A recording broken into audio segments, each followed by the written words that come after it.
Hello, everybody. Welcome to Tangled Silver Magazine's The Ageless Lounge. And today we get to talk with one of my favorite people that I've met in the last couple of years, Stacia Crawford. Welcome, Stacia. How are you today? I'm amazing and really thrilled and honored to be here. Oh, well, thank you.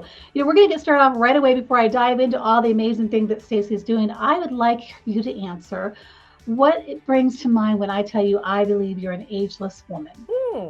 It gives me like chills because I love that because to me, ageless doesn't mean not aging, right? It's like to me, it means more of an aging gracefully and with dignity and with honor and just being able to be authentically showing up 100% who I am every day, everywhere that I go. I love it. You just like totally like took my words. I mean, that's what it's all about. It's not nothing to do with a number. It's not to do with our relevance. It's just living our best who we are today and just yes, you summed it up perfectly. I just absolutely love that. So I do want to introduce people to you. I want to tell them what you do because I love you are one of the key players in what I believe is the raising our voices up and shout it and give them visibility. What you do, you're the president of Stay Ready Media. I had to think for a second there. And you are really out to help us all elevate women and men, right? I mean, it's not stitched to the women, but I'm gonna lean into the women part of that because I think that we don't get enough visibility and we don't use our voices loud enough. And you bring that to the table to help us coach us to that place, introduce us to the things. Share a little bit about that because I know that when I met you a couple of years back in another women's group, what drew me to you was you were talking about visibility. Hmm. You had this amazing silver hair, and I was like, I have to know this woman. And for those of you who don't know, she was in one of our issues last year where we featured her and her business. Very honored to have gotten to do that. And so I'm gonna let you take over and kind of tell us a little bit about what visibility means to you and how you bring it to the table or help us bring our magic messages to the table. Yeah, absolutely. So I actually started Stay Ready Media because I was a TV producer for 35 years. And one of the things that I notice is, not only in my industry, but really everywhere, women's voices are often muted, right? We're told that, we have to shrink or we have to dim our light or nobody wants to hear what we have to say. When really we bring so much authenticity and brilliance to every conversation that we're in. And so for me, that visibility is key as we're seeing more women who are leaders in corporate spaces, as well as entrepreneurs, thought leaders.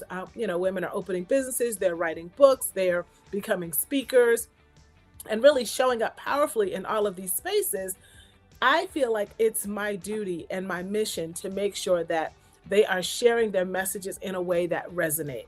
Nobody wants to just speak into a void, but really showing up in a way that resonates with those key audiences. And a big part of that is visibility. Even when we think about, entrepreneurship and being a business owner, people don't necessarily buy the product or the service that is the best. They buy from the one that's the best known, the one that they can find. And so sometimes people, think of this term of best kept secret as a badge of honor when really it isn't. When you're a best kept secret, you can't show up and be fully who you are and serve who you're designed to serve.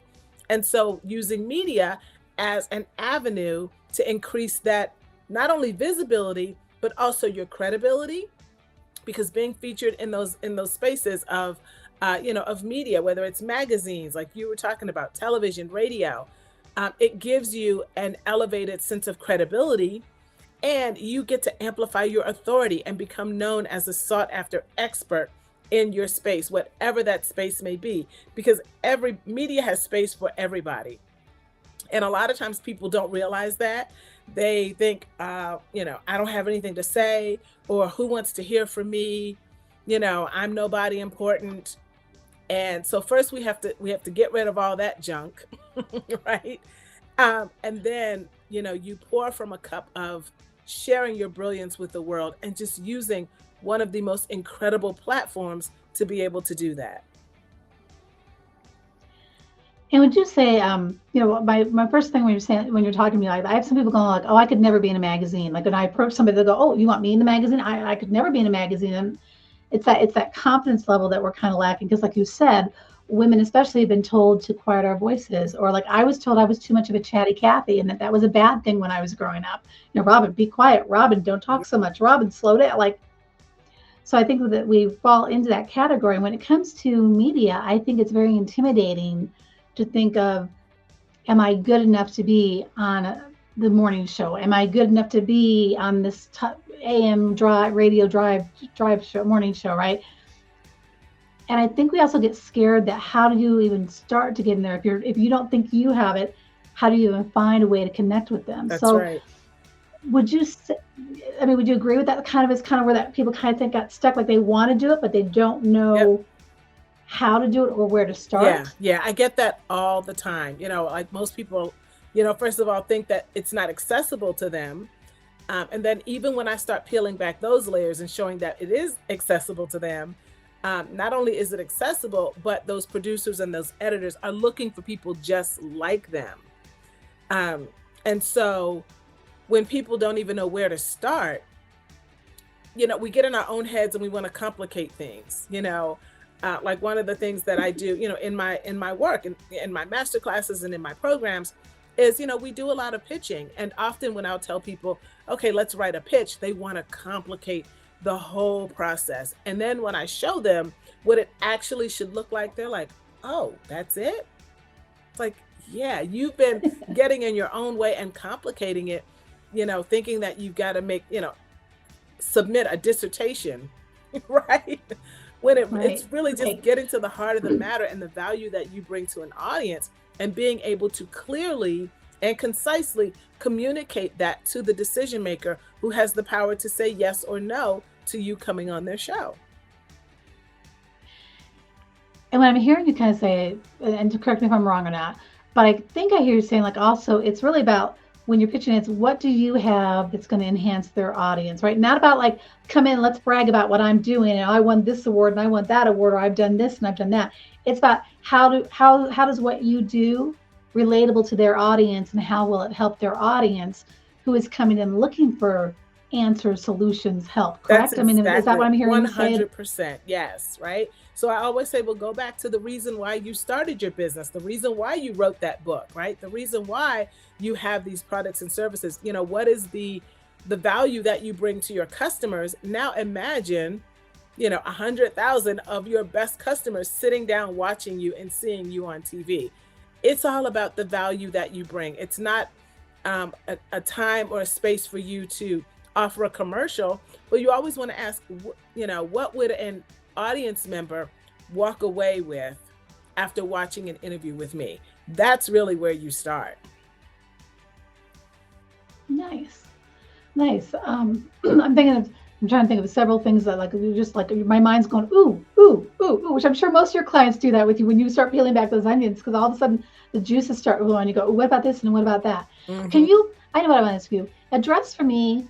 I just had a conversation with a woman about this the other day. And I forget the technical term or what it's called, but when there's when you're paying to be sponsored on a program, right? You're paying for them to interview you versus somebody coming to you authentically and saying, "Hey, we want to share you." So, for instance, with Entangled Silver magazine, I don't pay for the women. The women don't pay me to be spotlighting the magazine. I'm spotlighting these women because we've connected in some manner, rather it's through a women's group like you and I connected, Hmm. or they've seen the magazine, they've sent something in there. But it's because they've got a story or there's something about them that it really ignites my passion. I want their story to be shared. Versus there are some options out there where you can pay to get your story spotlighted. Do you have a feeling, or is there one that's better than the other? Are they both good just based on how you work them? And what's your opinion as a professional For me, when it comes to those for me, opportunities? I tend to lean more towards the earned media more so than the paid media. And the reason Thank is, you. That's what I was trying to think of what it was yes, called. yes, you've got paid media and you've got earned media. And, And earned. primarily the biggest difference when we think about media in general, it's such a noisy space, right? It's like everybody's got social media, anybody can have a YouTube channel, Yep. a podcast and all of this. And so when you think about paid media, you are actually paying for an opportunity to get in front of an audience. That's great. However, you also have to think about what does that audience think when they know that you've paid for it. It's just like a commercial. Like when you watch a commercial, and you see someone that's saying, oh, this is the best hair shampoo in the world that I've ever used. It's like, well, they paid you to say that. What else are you going to say? Right. Right. Versus someone saying, a journalist selected me to be on this platform, this exclusive platform, because they trust and they have vetted me and they believe in the message that I have to share. That is it's a whole different ball game then.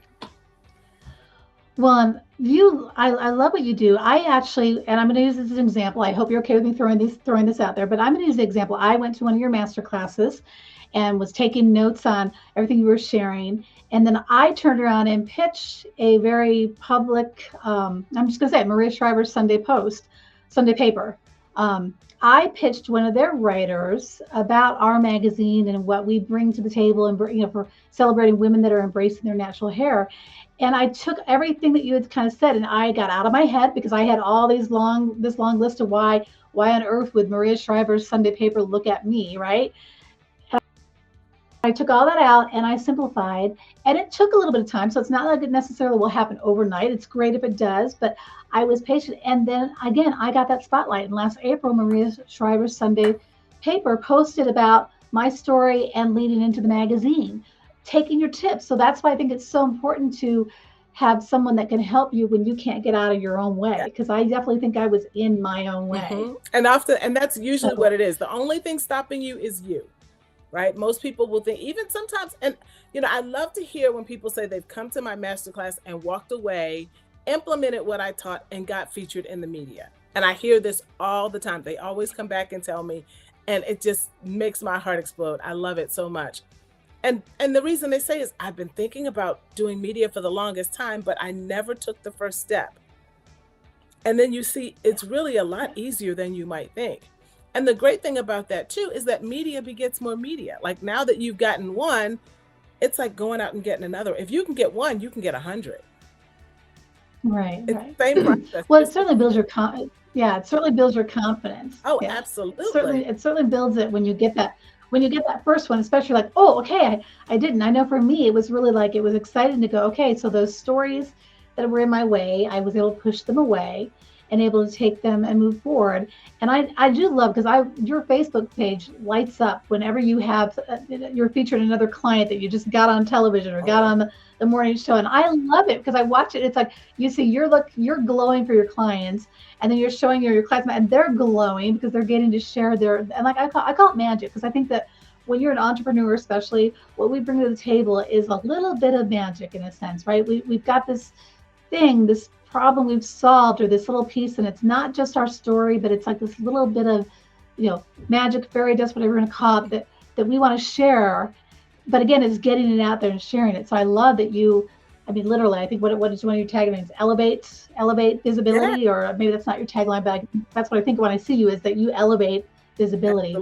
Absolutely. And that is always my goal. There's so many brilliant people out there who could just impact so many more lives if only more people knew about them. So I'm going to ask you to maybe share just like your favorite thing to tell somebody if they come to you, especially if, let's say, they are not from a big town. Because sometimes I hear people, oh, sure, if I lived in Los Angeles, I'd be all over it. If I lived in New York City, it'd be really easy. But I live in little podunk town, USA. How do I get found? What would you say to that response? Is there a little bit of advice for that piece of it that might be stopping somebody that you care to share? Yeah, there is. I say you always want to start small anyway, right? If you live in a small town, it doesn't matter, right? If you live in a New York City or you live in a little unknown town, that local media is there just for that, to cover the local people. So you actually have, believe it or not, a better shot of getting the exposure right in your own town. So, always start there. You do want to think big. Like, people often come to me and they're like, oh, I want to be on the Today Show. And it's like, okay, that's great. It may not happen tomorrow, but I'll tell you where you can get tomorrow. You can get on your local TV or in your local paper. You start there and then you just build up from there. So don't think that you always have to be on bigger platforms. And then also, depending on, I always tell my clients, you start with the end in mind. What is it that you want media to do for you? Because when you reverse engineer that, it doesn't always necessarily mean that having a bigger platform is necessarily going to help you get to your goal any faster. All platforms are not created equal, and in some instances, really being in that smaller, it's like the big fish in the little pond, right? Do you want to be in a big pond where only a small fraction of those people are your ideal clients, or do you want to be in a small pond where 90% of those people are your ideal clients? So it's all very Right, strategic. right.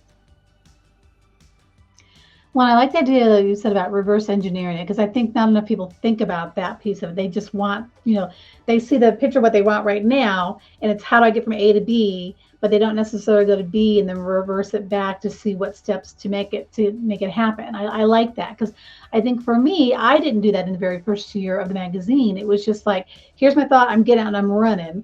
But I didn't reverse it and I didn't ask myself some of those questions that now every year that we go forward, it's always like reconstruct what's this year going to look like and how do I get that? And like you said, doing the reconstruction process to sort it out and figure it all Yep. out. So I think that's great advice to look at it. Is there anything else that you, or how about, I don't know, how about what's the one thing you think, like whatever you do, don't say this or don't pitch this, what's your key thing that your biggest pet peeve from being a producer at one point in time and people pitching you, what was your biggest Yeah. pet peeve of those pitches? Hands down, it's when people use or try to use the media as an opportunity to promote themselves.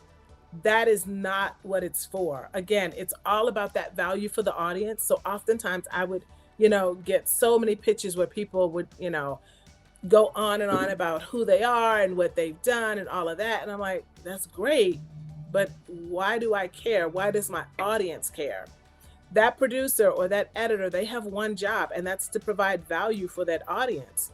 So, unless you are a huge celebrity that would get booked just for being a huge celebrity, otherwise those decision makers don't care. It's all about what you're bringing to the table for that audience to walk away with. Yeah.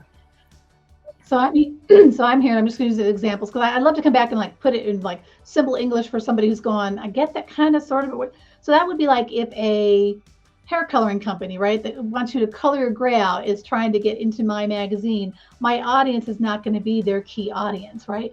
My readers do not care about products that are telling you to cover your gray because they're on a journey to not cover it. Right. So that's where it's key that if you're to take a little time to research and just not get caught up in it. Oh, it's a big station, or oh, it's a big program, right? Like it's to do a little bit of that research to see if you actually have something of value to their people, right? Their audience, and also of an audience that's of value to you. Am I hearing that Yes, correctly absolutely. from you? Absolutely. And then to even add to that, taking that same example of, a company that, has a hair color or hair dye.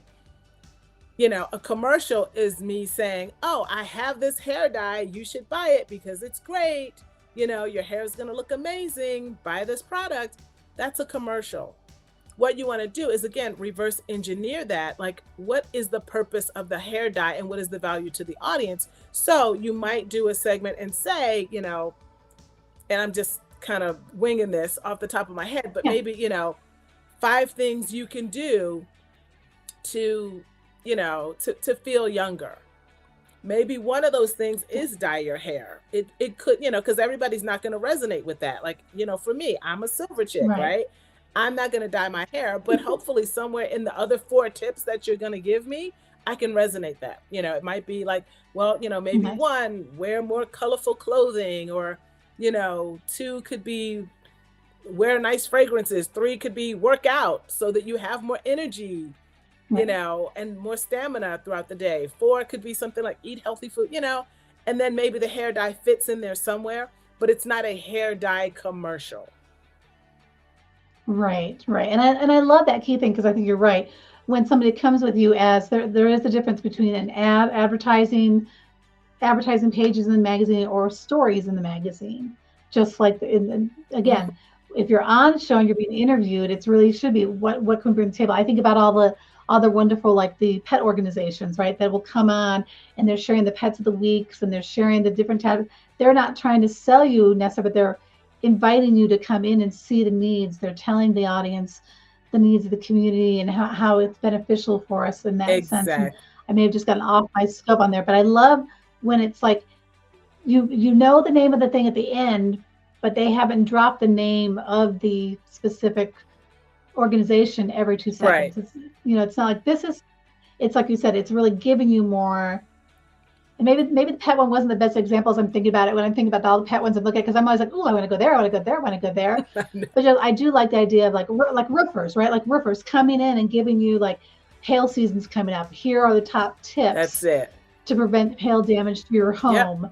And then at the end, you're getting who that was. If you want to call them, there's their information, but it's about who they are. Kind of like when we do these Absolutely. conversations. That's it. I want you to share your genius, and then I want to share that if anybody wants to reach out to you to learn more from you, they can go for it. But you've shared a little golden nugget that help somebody move maybe to a step that they maybe wouldn't have done. Like, who knows who you might have just helped get past that block in their mind that they couldn't do it if they didn't live in a big city, Yeah. uh, Yeah. or or didn't realize that they were selling too much of a commercial versus how they can help the audience. You might have just maybe did that aha switch for somebody just now in our tiny conversations here today. Well, I So, hope so. is there anything else? Is there anything else that you would like to share? I want you to tell everybody. Let's get this right away. Tell everybody how they can reach you because I think you're fabulous. I think you're amazing. I know I said it's Stay Ready Media, but tell us like what's the easiest, best way to reach you, or if you have an upcoming masterclass you want to share.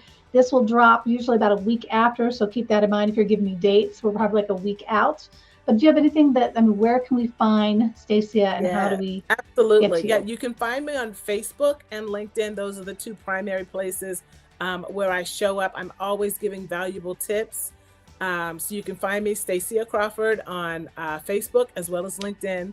I'm sorry, on LinkedIn, am I Stacia Crawford or Stay Ready? Stacia Crawford, yes, on LinkedIn. And then also, I do have an upcoming masterclass coming up on March 20th. It is free. All it'll cost you is about 90 minutes of your time, but I guarantee you will walk away with a blueprint and a roadmap to get you your first or your next television appearance. People do it all the time. They come back and tell me, I was on NBC and I was written about in this paper or featured in this magazine because of what you taught me. This is my gift to the world, and I'm, inviting all of you to come and experience my masterclass. And it is a gift. It really is. Like I said, after the one I attended with you, I was able to get that Maria Shriver in my bucket list of people I wanted to be introduced to or be seen by, and that was really life changing for me, for my confidence level, for the magazine. So I really want you all to reach out to Stacia. Go check out that masterclass. Like she said, it's a free masterclass. I will include some details to your website. Can they register at the website, Absolutely. or is there different? Yes, you can Okay, register so on I the will be sure that we website. will put those in the show notes. Perfect. Okay, I'll make sure we get those in the show notes. So everybody, thank you so much for your time today. Thank you for visiting with Stacy and I. And until next week, stay silver. Bye.